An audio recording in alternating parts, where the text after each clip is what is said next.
Depuis plusieurs semaines, des accusations de violences sexuelles secouent le monde du rap français. Des artistes comme Nekfeu ou L'Homme Pâle sont mis en cause par des témoignages qui se multiplient sur les réseaux sociaux et dans les médias. Comme souvent, ces affaires provoquent un choc, mais aussi des divisions. D'un côté, des victimes qui osent parler malgré les pressions, et de l'autre, des soutiens des artistes qui évoquent la présomption d'innocence ou refusent d'y croire. On se souvient par exemple de Moa Lasquale, accusé par plusieurs jeunes femmes et dont la carrière a continué avant qu'il ne soit rattrapé par la justice.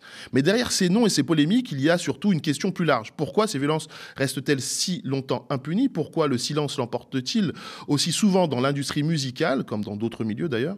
Et comment expliquer que le rap, en particulier, soit aujourd'hui au cœur de ce débat? Pour en parler, je serai avec Benjamin Veil, philosophe, travailleuse sociale et autrice du livre À qui profite le sale, qui analyse entre autres ces dynamiques de domination et la protection dont bénéficient les agresseurs dans certains secteurs. Et on sera également avec Marie Truchot, victime du rappeur Moa Lasquale. Bonjour Benjamin, bonjour Marie, et merci d'avoir accepté notre invitation.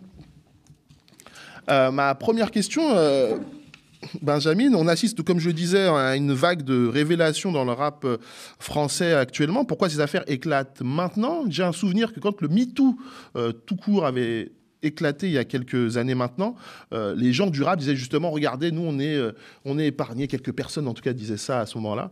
Et là, ces dernières semaines, ces derniers mois, il y a beaucoup d'affaires qui éclatent. Comment on peut expliquer, si ça s'explique bien sûr? Comme vous venez de le dire, finalement, certaines personnes, et surtout des hommes d'ailleurs, disaient qu'il n'y avait pas de problème dans le milieu du rap, sauf que le milieu du rap n'est pas en dehors de la société. Il vit exactement dans la même société patriarcale et il se trouve qu'en plus, il est le reflet de cette société, lui aussi, comme le cinéma, comme le milieu du rock, comme le milieu aussi de l'art, des médias aussi, parce qu'il y a un Bien média. sûr. Donc, quelque part, le rap ne peut pas se détacher du reste de la société. Et pendant longtemps, on a privilégié une approche, en effet, du rap qui était un peu, même moi-même, protectrice, dans le sens de pouvoir essayer de ne pas l'acculer, parce qu'il a souvent été un peu le gros monstre qu'on avait tendance à sortir pour justement éviter d'avoir à affronter les autres milieux. Et c'est peut-être pour ça qu'aujourd'hui, les choses commencent à sortir, vu que les autres milieux s'en sont emparés. On peut commencer à affronter ce qui se passe aussi dans le rap, puisque le rap n'est pas détaché du reste de la société, voire même parfois, il en est une version caricaturale, non pas au sens de la caricature négative, mais au sens où ça grossit les traits. Justement, dans ton livre, tu parles de cette industrie qui peut protéger les agresseurs. Comment cette protection fonctionne dans le rap? Elle fonctionne un peu comme dans tous les autres milieux, le rap n'étant pas différent. C'est une industrie qui n'est pas une industrie différente de celle des autres, l'industrie musicale ou l'industrie du cinéma ou l'industrie des médias, pour ne prendre qu'elle. C'est donc une industrie qui va fonctionner avec essentiellement des hommes à leur tête, qui donc ne voient pas forcément le problème de ce qu'on appelle aujourd'hui les VSS, les violences sexistes et sexuelles, qui pour eux peuvent être parfois des auteurs ignorants ou pas de l'avoir été, et qui donc quelque part ne voient pas forcément de danger, en tout cas à maintenir des personnalités qui seraient des personnalités qu'on sait problématiques, en tout cas dans leur rapport à l'autre genre, et de pouvoir maintenir quelque chose en fait d'une forme de façade. Donc pour pouvoir avoir conscience que c'est un problème, encore faut-il être sensibilisé, et donc souvent c'est les concernés qui le sont, donc souvent les femmes. Or, c'est des industries qui sont portées par des hommes. Effectivement. On a avec nous Marie Truchot. Marie, je le disais en introduction, tu as été victime du rappeur Moa Lasquale. Est-ce que déjà, tu pourrais nous raconter ton histoire? Est-ce que tu as vécu, pour ceux qui ne seraient pas au courant? Ouais, bien sûr. Moi, je suis sortie donc avec Moa Lasquale de 2017 à fin 2018, début 2019. Donc j'ai passé 2 ans en tout avec cette personne et j'ai assisté à son ascension dans le rap. Je l'ai connu, il n'était pas du tout connu. Et en fait, au cours de notre relation, assez rapidement, j'ai commencé à subir des violences. Donc au début psychologiques, puis ensuite physiques. Et j'ai essayé de le quitter plein de fois et j'ai réussi, peut-être au bout de la 12e tentative, avec l'aide de mes proches, à le quitter donc en fin 2018-2019. Et j'ai porté plainte après contre lui seulement en 2020. Notamment parce que, effectivement, j'avais peur de cette protection dont il pouvait jouir en tant que personnalité connue. Et j'avais peur de son public et du tribunal populaire, en fait. Enfin, voilà. Qu'est-ce qui t'avait poussé justement à parler à l'époque? Pourquoi tout d'un coup tu as souhaité en fait parler de cette histoire? Eh ben, parce que, en fait, au début, quand j'ai subi ces violences, je pensais que j'étais totalement seule et que j'étais la seule personne à avoir, subi, ça, en tout cas dans ses ex et dans ses compagnes. Je pensais être la seule, à avoir vécu cette histoire avec lui et donc j'avais énormément de culpabilité. Il y avait une partie de moi qui pensait que, bah, c'était de ma faute, en fait, si j'avais, subi, ces violences et c'est souvent le cas d'ailleurs, dans les victimes, de violences. J'ai découvert par le biais de connaissances, de connaissances, de connaissances, de connaissances qu'en fait, non, il faisait bien subir ça, à toutes ses compagnes de la même manière que moi je l'avais vécu et là je me suis dit que, bah, en fait, si je portais pas plainte au moins pour moi, bah, j'avais intérêt à le faire, pour que ça n'arrive pas à d'autres et puis surtout pour qu'on m'appelle pas un jour, pour me dire qu'il y avait eu un drame, quoi. Donc ça m'a poussée effectivement, à porter plainte. Benjamin, Marie vient de nous dire qu'elle avait eu peur au départ que finalement il y ait soit la protection et également sur les réseaux les fans de l'artiste qui s'en prennent à elle. Et effectivement, à chaque fois qu'un rappeur est accusé, on voit effectivement deux camps s'affronter, hein, ceux qui soutiennent les victimes et ceux qui défendent l'artiste en invoquant la présomption d'innocence.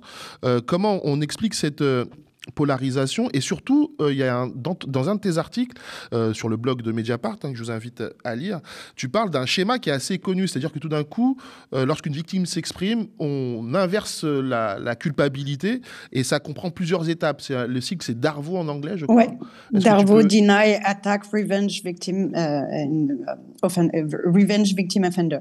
En fait, donc ce qui veut dire, donc alors juste déjà pour traduire le Darvo, ça veut dire donc déni, attaque et renversement de la culpabilité entre l'offenseur, l'accusateur, l'émetteur de la violence, j'ai envie de dire, et la victime de violence. Voilà, donc l'agresseur et la victime.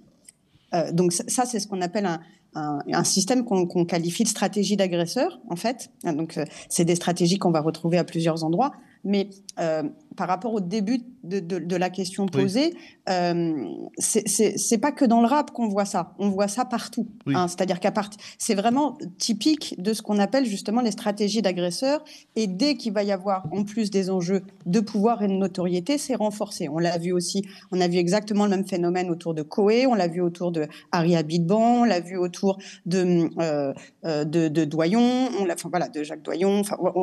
Donc dans tous les milieux, on va retrouver avec PPDA aussi. Enfin voilà, PPDA, il y avait quand même 13 plaintes et on a eu exactement la même stratégie. Et c'était du côté des médias. J'insiste parce que il ne s'agirait pas de faire du rap un domaine où ça serait plus présent qu'ailleurs et qui est quand même aussi un domaine qui est représenté essentiel, qui représente quand même beaucoup de non-blancs. Et donc, il ne s'agit pas de dire que c'est le rap plus qu'ailleurs. Moi, je vais toujours l'aborder là pour le coup comme un ensemble. Les stratégies d'agresseurs se retrouvent systématiquement. Donc cette stratégie d'agresseur se retrouve systématiquement dès qu'un homme de pouvoir est inculpé. Et qui dit homme de pouvoir, la notoriété est un pouvoir. Hein, ça, c'est ce qu'on a tendance à oublier. C'est que la notoriété le fait d'être connu, crée une espèce de mythe et de culte autour de la personne où les gens croient le connaître et croient l'aimer par ses textes notamment, ou par son jeu quand il est acteur, ou par ses réalisations quand il est réalisateur, ou par ses articles quand il est journaliste, alors qu'en réalité, on ne connaît jamais les gens dans leur intimité. D'où d'ailleurs la phrase hautement politique et hautement féministe qu'est que l'intime est politique. C'est précisément sur ce genre de situation que les féministes ont eu besoin de signifier que l'intime était politique, parce que précisément, du côté du masculin, en tout cas, pas de tous les hommes, attention, mais en tout cas de la manière dont les hommes se vivent, en tout cas dans ce qu'on appelle la domination masculine, qui est l'expression du patriarcat en tant que structure, et bien précisément, justement, il y a cette espèce de croyance que, en fait, on pourrait garder privé ce qui se passe une fois la porte fermée, et c'est là que tous ces abus, en fait, s'inscrivent.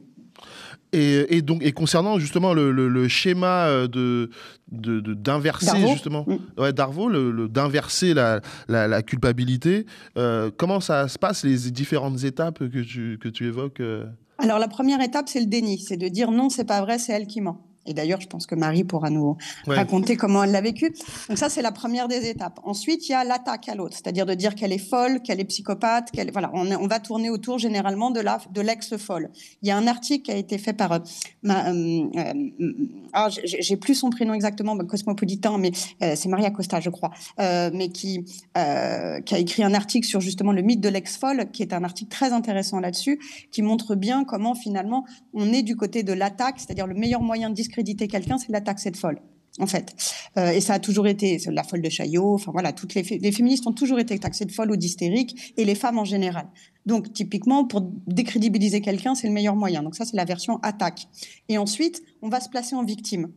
C'est-à-dire de dire qu'il y a un complot contre nous, de dire que finalement toutes les femmes, les femmes cherchent à récupérer de l'argent, qu'en fait on est victime justement donc de cette inversion, que c'est une espèce de cabale. Voilà, c'est les termes en général qu'on va retrouver, qu'on a retrouvé chez Coé, chez PPDA, chez Moi à la Squale, mais qu'on va retrouver aussi chez Nexus.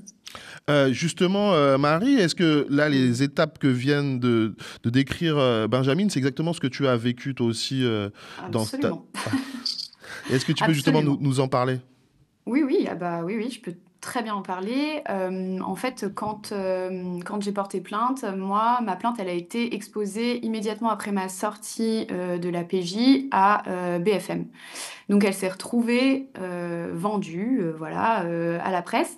Et donc, j'ai été exposée immédiatement. Et il y a plein de personnes, en fait, qui ont réussi à me reconnaître via les informations qu'il y avait dans ma plainte. Et donc, on m'a vite retrouvée sur les réseaux sociaux et je recevais effectivement des messages de c'est pas vrai, c'est faux, tu mens, t'es folle, t'as juste envie de briser sa carrière, on va venir te tuer. Donc voilà. Et puis après, lui-même s'est saisi de ça et il a réalisé un montage avec plusieurs vidéos de moi qu'il a publiées sur son Instagram qui avait à l'époque quand même 1 million d'abonnés. Donc à visage découvert, en disant que j'étais psychopathe, folle, hystérique, que j'avais monté un complot contre lui, dans le seul but de lui nuire, parce que j'étais amoureuse de lui et que j'avais été éconduite. Et que donc, si on ne retirait pas nos plaintes, ou en gros, voilà, que si la situation ne changeait pas, eh ben, les autres, potentiellement, allaient aussi subir le même sort. Donc oui, c'était exactement ça. Il nous a fait passer pour folles et psychopathes, quoi. Donc oui, c'est ce schéma. Effectivement, le schéma se répète et apparemment, il est valable. Effectivement, c'est bien de le dire, Benjamin, dans tous les milieux. Quels obstacles, Marie, tu as rencontrés justement dans ta procédure judiciaire une fois que la vague, même si elle a duré un certain temps, des réseaux sociaux t'a atteinte?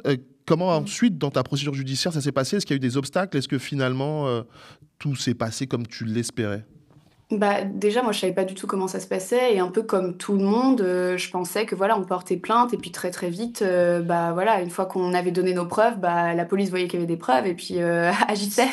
Et en fait, non, ça ne se passe pas du tout comme ça. C'est déjà très, très long. Nous, on a une enquête qui a duré 4 ans, avec plusieurs convocations donc pour Moral Asquale et bien évidemment, lui ne se rendait pas aux convocations, donc ça rallongeait le délai d'enquête là-dessus. À chaque fois qu'une nouvelle victime déposait plainte, ça rallongeait aussi le délai d'enquête puisque ça se joignait au dossier. Donc, il fallait reprendre effectivement l'audition d'une nouvelle victime, l'audition de ses nouveaux témoins, l'observation de ses preuves apportées. Enfin, voilà. Donc, ça rallongeait en fait le délai d'enquête. Ça, je pense que les gens ne le savent pas, ne s'en doutent pas du tout, qu'à chaque fois en fait qu'il y a une nouvelle plainte, effectivement, ça rallonge. Et puis surtout, ça coûte pas mal d'argent à une victime de porter plainte puisqu'il faut payer les frais d'avocat. Mais on a aussi une caution à déposer quand on se porte partie civile auprès de la justice pour assurer que notre plainte soit véridique. On a aussi des examens psychologiques, psychiatriques. Toutes les victimes voient un psychiatre, un psychologue mandaté par la justice pour être sûr qu'on est équilibré, pas menteuse, voilà. On a aussi des enquêtrices de personnalité. Moi, j'ai une enquêtrice de personnalité qui est venue à domicile, qui connaissait l'intégralité de ma vie, de ma maternelle jusqu'à le montant des impôts que je payais tous les ans, pour vérifier que ce que je disais était probable. Ça, quand même, je m'y attendais pas. En fait, je me suis dit, on est victime, mais c'est une enquête qui est aussi approfondie sur la victime que sur l'agresseur, en fait, enfin la personne qu'on accuse, quoi.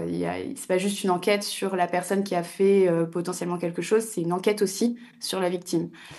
Donc, bon, ça, voilà, j'ai trouvé ça quand même un petit peu surprenant, quoi, on va dire. Et Je m'y attendais pas. est-ce que justement, toutes ces démarches-là, toutes ces actions qui ont été faites, est-ce que ça t'a donné le sentiment de ne pas être cru au final, ou qu'il fallait que tu prouves 2 fois plus la véracité de ce que tu pouvais énoncer? Si, bah, bien sûr, en fait, il y a quelque chose d'assez symbolique là-dedans qui est la confrontation avec l'agresseur. Elle est automatiquement proposée pendant l'enquête, pendant l'instruction. Donc on vous propose en tant que victime de réaliser une confrontation avec votre agresseur. Bien évidemment, vous n'avez pas envie de cette confrontation parce que vous n'avez pas envie de revoir votre agresseur. Une confrontation, il faut savoir que ça se passe dans le bureau du ou de la juge d'instruction. Donc c'est des petits bureaux, hein. Vous êtes dans une pièce de 10 mètres carrés juste avec vos avocats et vous-même. Vous êtes très proche de votre agresseur. Enfin, ça peut être hyper traumatisant. Enfin, c'est un moment très, très désagréable à passer. Et on vous dit, vous pouvez la refuser. Par contre, si vous la refusez, sachez que potentiellement pour la justice, vous allez être moins crédible, quoi. Ouais. Donc, bah oui, en fait, on est obligé d'aller prouver encore plus que, bah non, on n'est pas en train de mentir, quoi. On peut refuser, mais on passera peut-être pour des menteuses, du coup. Donc effectivement, on voit la difficulté que c'est finalement d'aller au bout d'une plainte et au bout d'une procédure. Benjamin, les autres artistes du milieu sont souvent silencieux face à ces accusations. Les médias spécialisés aussi, souvent en général. Comment ça s'explique? Et est-ce que c'est une forme est-ce que le silence, en tout cas, est une forme, pas de complicité, mais en tout cas de volonté de ne pas éclabousser un peu plus, si on parle du rap pour le coup, un milieu qui est souvent stigmatisé? Alors oui, c'est souvent l'argument qui est avancé, notamment. C'est de ne pas surstigmatiser le rap. Et c'est vrai que c'est une réalité à laquelle on est confronté dans les médias généralistes, classiques et mainstream, qui ont tendance à ne parler du rap que Ça, quand c'est il y a sûr. des affaires. Et c'est ça qui est dérangeant. Mais il n'empêche que le silence reste une façon de cautionner. De la même manière que ne pas parler d'un génocide en cours est une façon de le cautionner, ou en tout cas de ne pas le nommer comme tel, c'est une façon de le cautionner. Ben c'est pareil, j'ai envie de dire, du côté de ce qu'on appelle les violences sexistes et sexuelles. Donc on ne peut pas... Enfin, en tout cas, aujourd'hui, moralement, il faut avoir conscience que de ne rien dire, c'est une façon de cautionner le problème. C'est-à-dire de ne pas prendre parti, c'est prendre parti. Hein. De la même manière que se dire apolitique, en fait, c'est être de droite, et bien de ne pas prendre parti sur des positions aussi importantes et graves que sont des agressions, des viols, voire des tentatives de meurtre, hein, parce que c'est important de le dire aussi, que ça peut aller jusqu'à la tentative de meurtre, et ben, c'est quand même quelque part le cautionner. Après, toute la question, c'est de comment en parler aussi. C'est-à-dire qu'il y a des façons d'en parler et il ne s'agit pas d'en parler sur du sensationnel non plus, comme par exemple on peut le faire des BFM ou des CNews, notamment en récupérant des plaintes sans avoir l'accord de la personne.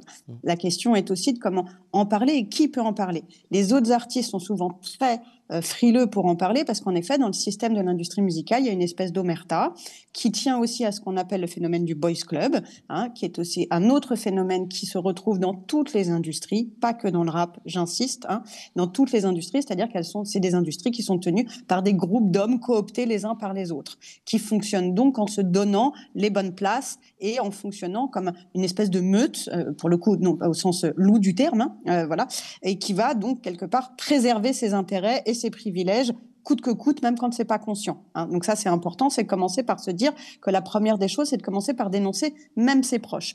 On peut être pote avec quelqu'un qui peut être super dans la vie de tous les jours et qui pourtant pourra avoir ce type de comportement dans le privé. Et c'est pas en le réglant dans le privé qu'on va pouvoir justement sortir le problème. Parce que tant qu'on reste dans le privé, on ne permet pas à la personne d'expérimenter ce qu'on appelle la honte.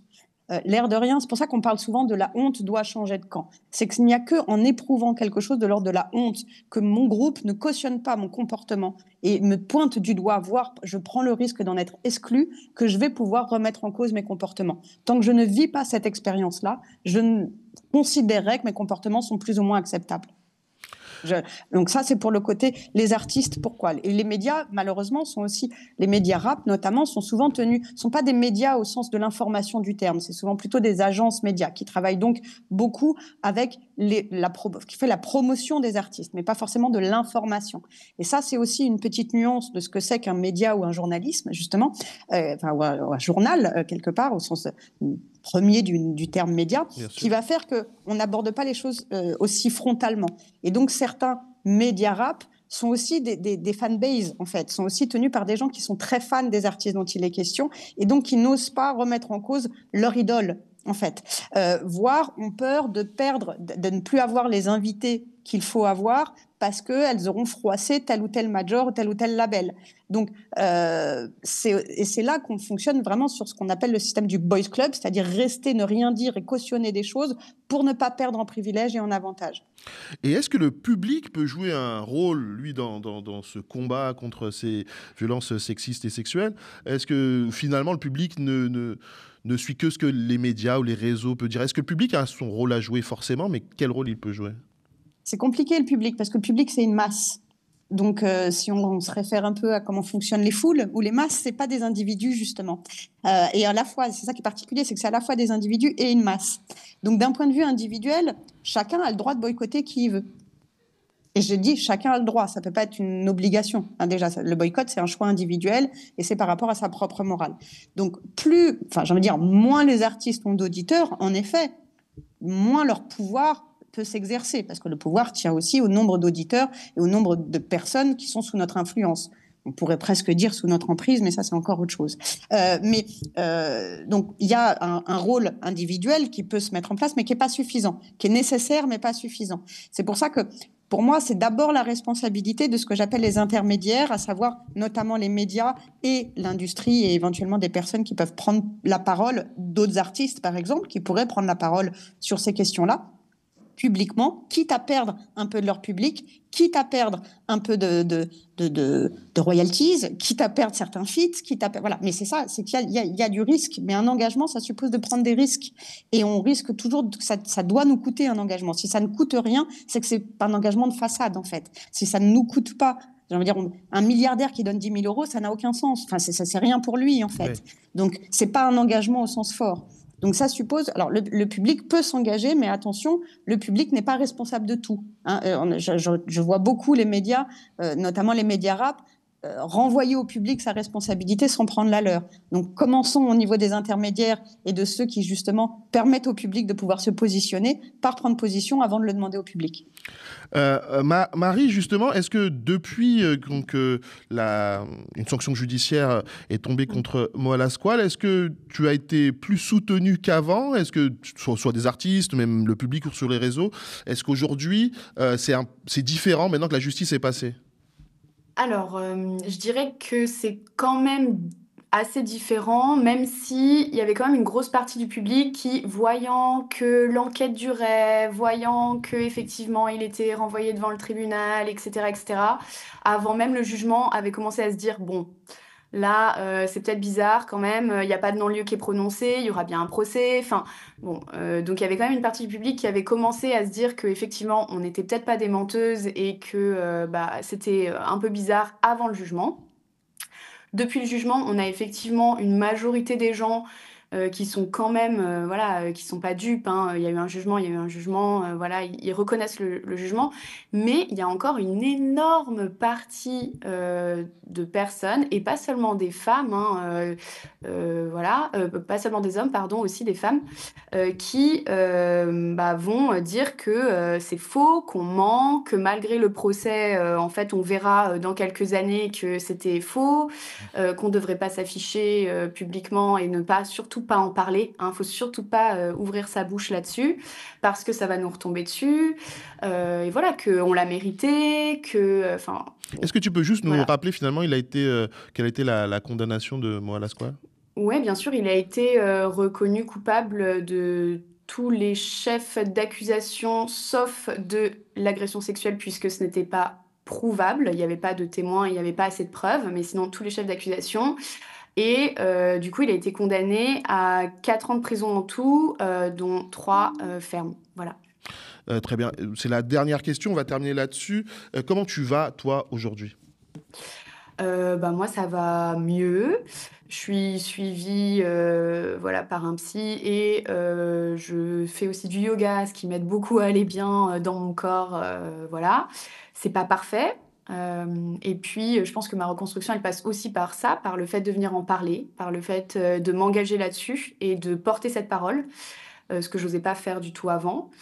Donc ça va mieux, c'est pas parfait, mais ça va mieux et puis, je sais aussi que ça va mieux parce qu'il y a eu un jugement et c'est pas le cas de toutes les victimes malheureusement. En tout cas, merci beaucoup Marie d'avoir été avec nous. Merci beaucoup pour ton témoignage. Merci beaucoup Benjamin Veil d'avoir été également avec nous. Merci à toutes les deux pour cette émission et en tout cas pour ce plateau. Ce fut fort intéressant et j'espère que nos téléspectateurs et spectateurs apprécieront également ce que vous avez pu nous dire aujourd'hui.